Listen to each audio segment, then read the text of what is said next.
बिस्मिल्लाहिर्रहमानिर्रहीम। अस्सलाम वालेकुम डियर स्टूडेंट्स, होप सो कि आप सब खैरियत से होंगे।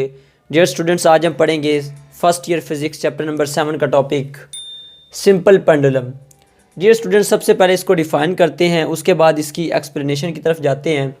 तो हमारे पास इसको डिफ़ाइन करें तो सिंपल पेंडुलम क्या है? A simple pendulum consists of a small heavy mass suspended by an inextensible string fixed with a frictionless support.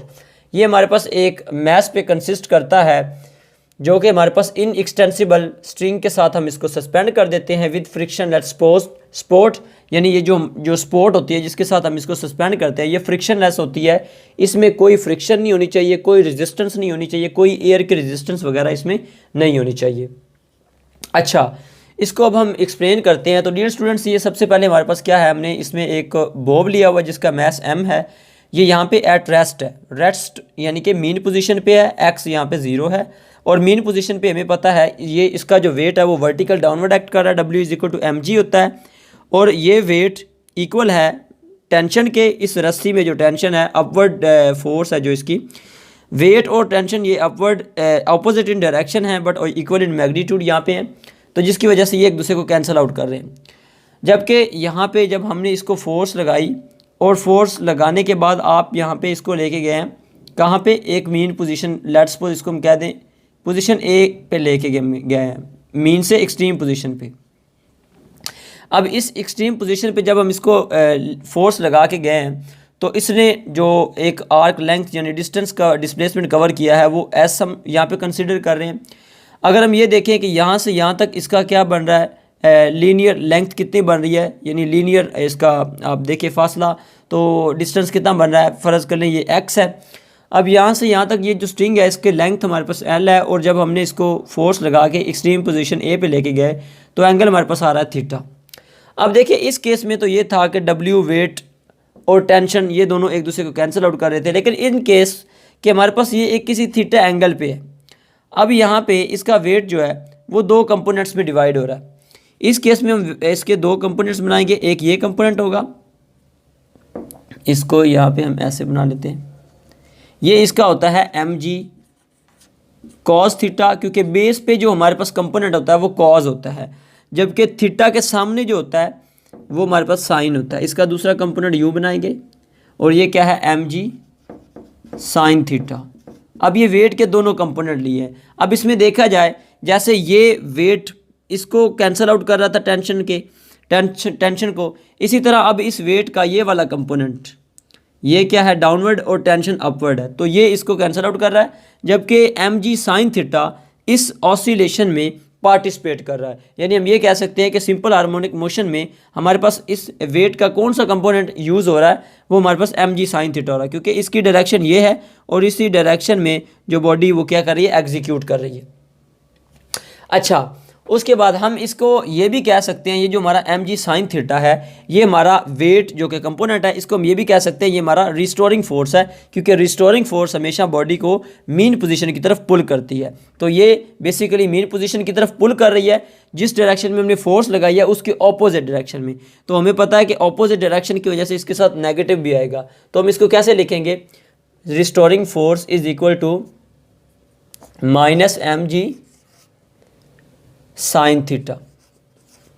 ठीक है, अब यहाँ से F इक्वल होता है ma के, इक्वल आ गया -mg sin थीटा। अब देखिए m से m cancel, a is equal to आ गया -g sin थीटा। अच्छा, याद रख लें जब हम एंगल लेते हैं स्मॉल, देखिए अगर तो हम लार्जर एंगल लेंगे ना थीटा, तो हमारे पास ये जो s है ये देखिए ना लार्जर एंगल है, तो s हमारा ग्रेटर है x से। लेकिन अगर हम स्मॉल लेंगे ना थीटा, यानी जैसे ये है थीटा बिल्कुल एक दूसरे के करीब करके स्मॉल थीटा लेंगे, तो अब देखें s और x तकरीबन अप्रोक्सीमेटली इक्वल आ रहे हैं। और जब ये कंडीशन होती है ना, जब हमारे पास s और x इक्वल आ रहे हैं, तो इसको मैं यहाँ पे भी ड्रॉ कर देता हूँ कि लेट्स सपोज ये फ़र्ज़ करें पहले ये थीटा था जो ग्रेटर था। अब थीटा अगर हम बिल्कुल कम कर दें या ऐसे इसको कर लें, ये आपके पास है कि थीटा आपने बिल्कुल कम कर दिया। अब यहाँ पे देखिए ये थीटा है कितना कम हो गया है, ये इसका परपेंडिकुलर है और ये इसका क्या है, हाइपोटेनियस है। साइन थीटा जो होता है ना हमारे पास साइन थीटा, वो इक्वल होता है परपेंडिकुलर ओवर हाइपोटेनियस। तो इसकी चूंकि परपेंडिकुलर भी बिल्कुल इसका साइज कम हो गया है और हाइपोटेनियस और जो बेस हैं ये दोनों सेम हो जाती हैं, तो इस केस में हमारे पास जो थीटा होता है ना ये अप्रोक्सीमेटली इक्वल होता है साइन थीटा के। थीटा क्या होता है? डिस्प्लेसमेंट होता है, एंगुलर डिस्प्लेसमेंट, ये इक्वल आ जाता है साइन थीटा के। हमारे पास साइन थीटा की वैल्यू भी अप्रोक्सीमेटली जो है वो इक्वल आ जाती है यहाँ पे थीटा के। तो हम यहाँ पे कह सकते हैं कि साइन थीटा को हम थीटा भी कंसीडर कर सकते हैं। तो यहाँ पे आप क्या करेंगे, माइनस जी साइन थीटा की जगह थीटा पुट कर दें। अच्छा, अब हमारे पास थीटा जो कि क्या है, मैंने आपको बताया थीटा हमारे पास क्या है, एंगुलर डिस्प्लेसमेंट है। ये इक्वल किसके है? Angular displacement arc length over radius के इक्वल होता है। तो आर्क लेंथ यहाँ पे देखिए क्या आ रही है, एस ओवर रेडियस आर।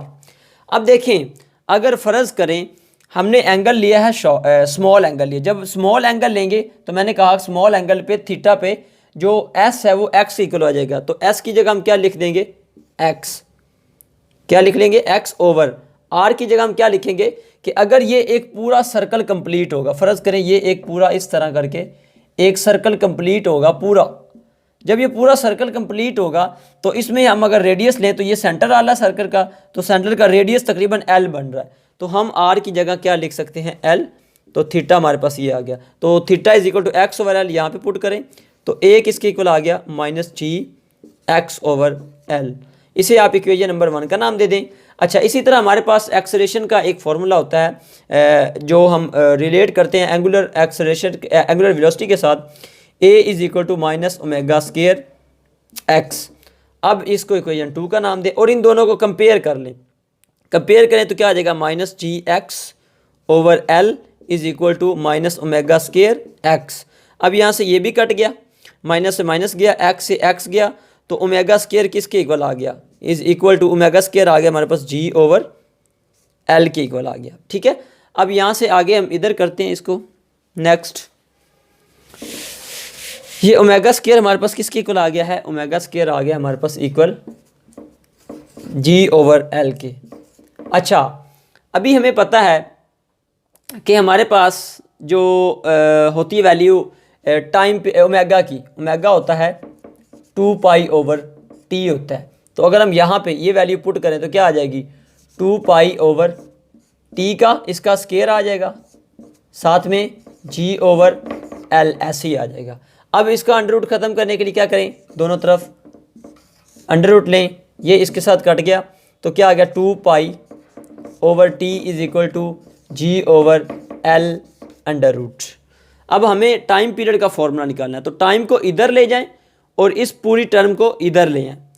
ठीक है, टाइम को इधर ले जाएंगे तो क्या बनेगा, time is equal to time period is equal to ये 2 पाई एज इट रहेगा और ये क्या आ जाएगा, ये जब इधर आएगा, ये यहाँ पे क्या आएगा, इधर जब आएगा तो ये डिवाइड के फॉर्म में आएगा, तो हमारे पास इसकी टर्म्स उलट जाएंगी, तो एल ओवर जी अंडर रूट आ गया। तो ये हमारे पास टाइम पीरियड का फॉर्मूला प्रूफ हो गया।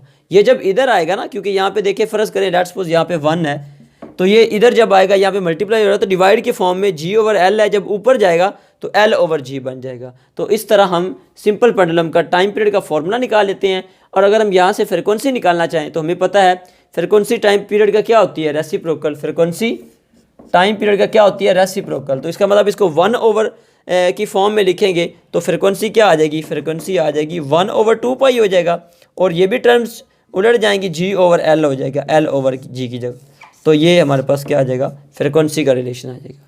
So that was all about simple pendulum. Hope so क्या ये आपको अच्छी तरह से समझ आ गया होगा। अगर फिर भी कोई क्वेश्चन हो तो आप कमेंट बॉक्स में पूछ सकते हैं। अपना बहुत बहुत ख्याल रखिएगा। अल्लाह हाफिज़।